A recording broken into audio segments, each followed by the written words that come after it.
तो दोस्तों आज के इस वीडियो में बात करने वाले हम उदयपुर में होने वाले फोर्थ ग्रेड डॉक्यूमेंट वेरिफिकेशन के बारे में। उसके बाद जो प्रोविजन लिस्ट आएगी वो कब आएगी, किस किस को प्रोविजनल में डाला गया है और आपको कैसे पता करना है कि कहीं आपका तो प्रोविजनल लिस्ट में नाम नहीं है, तो उसके बारे में। और रिजल्ट कब तक आएगा और प्रोविजनल लिस्ट कब तक आएगी, लोक राज जी ने क्या बताया है।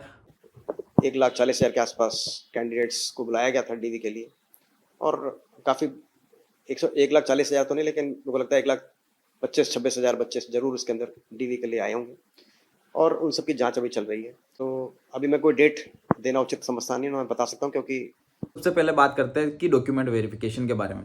सबसे पहले आपको आपके जो मंडल है उसके ऊपर जाना है और वहाँ पे आपको आपका स्लॉट नंबर देखना है कि मेरा स्लॉट नंबर क्या है। उस हिसाब से आपको आपके बायोमेट्रिक की एंट्री कर लेनी है। बायोमेट्रिक करवाने के बाद वहाँ पे आपको एक रूम नंबर दे दिया जाता है और बायोमेट्रिक में जो होता है वहाँ पर भी बायोमेट्रिक एक स्लिप जो होती है वो चिपकाई जाती है और वो स्लिप जो है आपके एप्लीकेशन फॉर्म के ऊपर चिपकाई जा रही है। तो आप आपका एप्लीकेशन फॉर्म जो है वो भी साथ में लेके जाए। जैसे ही आपका जो होता है बायोमेट्रिक का प्रोसेस पूरा होता है, वहां से आपको एक रूम के बाहर बिठाया जाता है और फिर हॉल के अंदर भेजा जाएगा। हॉल के अंदर जो होता है आपकी लाइन लगती है कि एक बार में 2 जने 3 जने ऐसे जने जाते हैं और अंदर जाकर जो टीचर्स बैठे होते हैं आपको टेबल नंबर दिया जाता है। उस टेबल के ऊपर टीचर्स बैठे रहते हैं, वो आपका डॉक्यूमेंट वेरिफिकेशन करते हैं। आपको अपने जो जो भी डॉक्यूमेंट होते हैं वो देने होते हैं। वो आपके डॉक्यूमेंट को वेरीफाई करते हैं कि आपने जब फॉर्म फिल किया था तब जानकारी क्या थी, अभी आप लेके आए हो उनमें जानकारी क्या है। वो आपको जो सारे डॉक्यूमेंट होते हैं उनको क्रॉस वेरीफाई करते हैं। क्रॉस वेरिफिकेशन के बाद अगर आपके सारे डॉक्यूमेंट सही पाए जाते हैं तो वो आपको जो होता है पात्र की सूची में डाल देते हैं। और अगर आपके डॉक्यूमेंट में कुछ कमी रह जाती है तो फिर वो जो होता है आपको प्रोविजनल की सूची में डालते हैं। तो आप प्रोविजनल का कैसे पता करना है कि किस किस को प्रोविजनल में डाला गया है और आपका नाम तो कहीं प्रोविजनल में नहीं है और प्रोविजनल में डालने के क्या क्या कारण हो सकते हैं, वो सारे अब बात करने वाले हैं हम आगे के वीडियो में।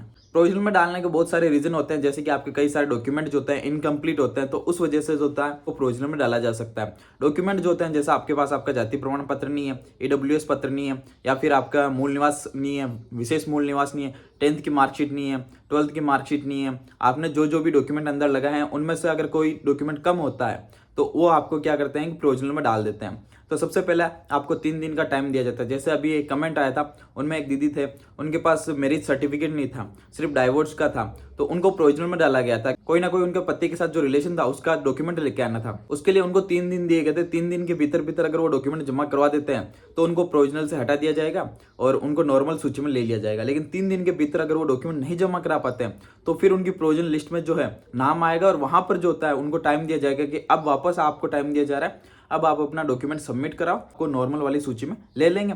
अगर आप उस टाइम अपना डॉक्यूमेंट जमा करवा देते हो तो आप वापस पात्र वाली सूची में आ जाते हो। अगर आप उस टाइम तक भी अपना डॉक्यूमेंट नहीं जमा करवा पाते हो तो फिर आपको अपात्र घोषित कर दिया जाता है। तो बहुत सारे रीजन होते हैं, जैसे कि अभी मैं लाइब्रेरी में जो 3rd ग्रेड भर्ती हुई थी उसके अंदर बहुत सारे बच्चों को जो था प्रोविजनल में डाला गया था। तो मैं सब बता देता हूँ किस किस को जो था प्रोविजनल में डाला गया। तो व्यक्ति हैं उनको प्रोविजनल में डाला गया क्योंकि परीक्षा तिथि से पूर्व शैक्षणिक योग्यता अर्जन करने का जो प्रमाण पत्र है वो प्रस्तुत नहीं करा था। फिर एक चैरिटर सर्टिफिकेट जो था, उन्होंने लास्ट जो जहां से शैक्षणिक योग्यता अर्जित की थी वहां का नहीं था, इसलिए भी उनको प्रोविजनल में डाला गया था। फिर उनके एक के पास जो होता है एनओसी प्राप्त नहीं है, तो एनओसी जो होता है अभी 4th ग्रेड में तो मांगी नहीं है। पुलिस वेरिफिकेशन होता है वो भी नहीं मांगा गया। पुलिस वेरिफिकेशन की टेंशन नहीं है, पुलिस वेरिफिकेशन जो होता है इसके जस्ट अगले वाली प्रोसेस में चाहिए होता है। तो अभी अपन को पुलिस वेरिफिकेशन की भी कोई टेंशन नहीं है। और कक्षा 12 का प्रमाण पत्र संलग्न नहीं है। अब मैं कह रहा हूँ 10th और 12th तो आपके पास होने ही चाहिए। निवास प्रमाण पत्र जो है फॉर्म भरने के बाद का बना हुआ है तो भी उनको जो होता है प्रोविजनल में डाला गया, क्योंकि उसके लिए जो होता है उनको एफिडेविट देना ही पड़ेगा। पुराना ओबीसी का सर्टिफिकेट जारी किया गया है और नवीन नहीं है, तो पुराना ओबीसी का सर्टिफिकेट नहीं लगाना। अगर आपके पास नवीन है तो पुराना और नया दोनों लगाना, जिससे कि आपको कोई दिक्कत ही नहीं आएगी। उसके अलावा आवेदन पत्र में माता पिता के नाम, शैक्षणिक अंक तालिका में माता पिता के नाम बहुत सारे अंतर होते हैं। ठीक है, जैसे मैंने आवेदन पत्र में भरा तो मेरे पापा का नाम अलग था और अब मेरे जो डॉक्यूमेंट है उसमें नाम अलग है, तो भी अपात्र की सूची में डाला जाएगा। उसके लिए एफिडेविट देना होता है कि मैं इन दोनों नाम का व्यक्ति एक ही है। इसके अलावा टीएसपी है तो विकल्प पत्र प्रस्तुत नहीं किया गया है। फिर ऑनलाइन आवेदन में शैक्षणिक दस्तावेज अनुसार पिता के नाम में स्पेलिंग की त्रुटि होती है तो भी आपको क्या होता है प्रोविजनल में डाल दिया जाता है। विवाह पंजीयन प्रमाण पत्र संलग्न नहीं है, जो मैं अभी आपको बता रहा था ना कि मैरिज सर्टिफिकेट, वो अगर संलग्न नहीं है तो भी आपको प्रोविजनल में डाला जा रहा है। तो इसके लिए आप क्या करना है कि आप समय रहते आपका विवाह पंजीयन प्रमाण पत्र बनवा लेना। अंतिम शिक्षण संस्थान का चरित्र प्रमाण पत्र नहीं हो तो भी आपको क्या होता है, प्रोविजनल में डाला जा सकता है। तो ऐसे करके बहुत सारे जो होते हैं रीजन होते हैं जिसकी वजह से आपको प्रोविजनल में डाला जा सकता है। ये सारी जो लिस्ट है मैं अपने टेलीग्राम पे भी शेयर कर दूंगा। जो वीडियो देख रहे हैं उसमें तो आपने देख ही लिया, बहुत सारे रीजन होते हैं जिसकी वजह से प्रोविजनल में डाला जा सकता है। ठीक है, ये तो हो गई प्रोविजनल की बात। अब प्रोविजनल लिस्ट आएगी कब? प्रोविजनल लिस्ट जो होती है सारा डॉक्यूमेंट वेरिफिकेशन होगा, जैसे कि अभी अप्रैल चल रहा है तो अप्रैल की एंडिंग में सारा डॉक्यूमेंट वेरिफिकेशन कंप्लीट हो जाएगा। उसके बाद जो होता है प्रोविजनल लिस्ट जो होता है वो जारी की जाएगी। प्रोविजनल लिस्ट जारी करने में भी आप मान के चलोगे महीने भर का समय लगेगा, क्योंकि जो लोग हैं वो लगभग 1,20,000 से 30,000 के लगभग है जिन्होंने अपना डीवी करवाया। तो उन लोगों में से निकाले जाएंगे कि इनको प्रोविजनल में डाला गया है, उन लोगों की लिस्ट आएगी। वो लिस्ट आने के बाद उनको वापस टाइम दिया जाएगा कि इतने दिन में आप अपने डॉक्यूमेंट लेके आओ। फिर उनका डॉक्यूमेंट वेरिफिकेशन होगा फिर उनमें से भी वापस निकलेंगे कि हाँ ये पात्र है ये अपात्र है। उनके लिस्ट आने के बाद फिर से जो होता है फाइनल लिस्ट जारी की जाएगी। फाइनल लिस्ट में जो होता है जो सिलेक्ट होंगे वही सिलेक्ट रहेंगे। ठीक है, फाइनल लिस्ट में आने में कितना टाइम लगेगा? फाइनल लिस्ट क्या आप जैसे कि आलोक राज जी कह रहे हैं उस हिसाब से देखें तो फाइनल लिस्ट आने में भी टाइम लगेगा। अभी तो अपना डीवी चल रहा है, डीवी के बाद प्रोविजनल है, प्रोविजनल के बाद प्रोविजनल वालों का डीवी है, प्रोविजनल की लिस्ट क्लियर होने में टाइम लगता है। प्रोविजनल की लिस्ट क्लियर हो जाएगी फिर जाके फाइनल रिजल्ट बनेगा, फिर फाइनल रिजल्ट घोषित होगा। तो इस वाले जो पूरे प्रोसेस में है मान के चलो आप 3 महीने से ज्यादा का ही समय लगेगा, 3 महीने से कम का समय नहीं लगेगा। क्योंकि अभी तो जो पीएच कैंडिडेट है जिनका मेडिकल चल रहा है उस मेडिकल में जो है उन्होंने लंबी डेट दे रखी है, अभी 23 तारीख से चालू हुए थे। इस कैटेगरी वाले जो कैंडिडेट होता है उनमें भी आलोक राज जी ने बताया है कि अभी टाइम लगेगा। तो रिजल्ट आने में भी अभी कम से कम 3 महीने के बाद ही आएगा फाइनल रिजल्ट जो है। ठीक है, मैं फाइनल रिजल्ट की बात कर रहा हूँ, बाकी कोई और रिजल्ट की बात नहीं कर रहा हूँ। और अगर किसी का क्वेश्चन होता है कि मेरिट कितनी जाएगी या कितनी नहीं जाएगी, तो आपको पता है कि जैसे 4th ग्रेड का रिजल्ट आया था, इससे पहले बहुत लोगों ने कहा था कि 80 पे सबका सिलेक्शन हो जाएगा, ये हो जाएगा, और टीएसपी वालों का 50 पे हो जाएगा, नॉर्मल वालों का 80 पे हो जाएगा।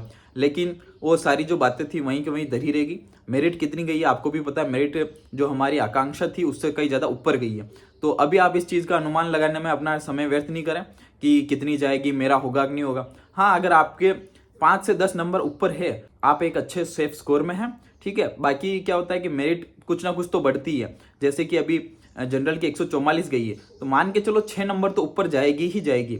बाकी 6 से ज़्यादा भी जा सकती है और कम भी जा सकती है, लेकिन एक मिनिमम जो क्राइटेरिया होता है 6 से 8 का लेके चले आप। और जो लोग हैं वो भी ज़्यादा है तो आप एक क्राइटेरिया लेके चलें, जैसे कि 10 नंबर से नीचे नीचे तो जाएगी।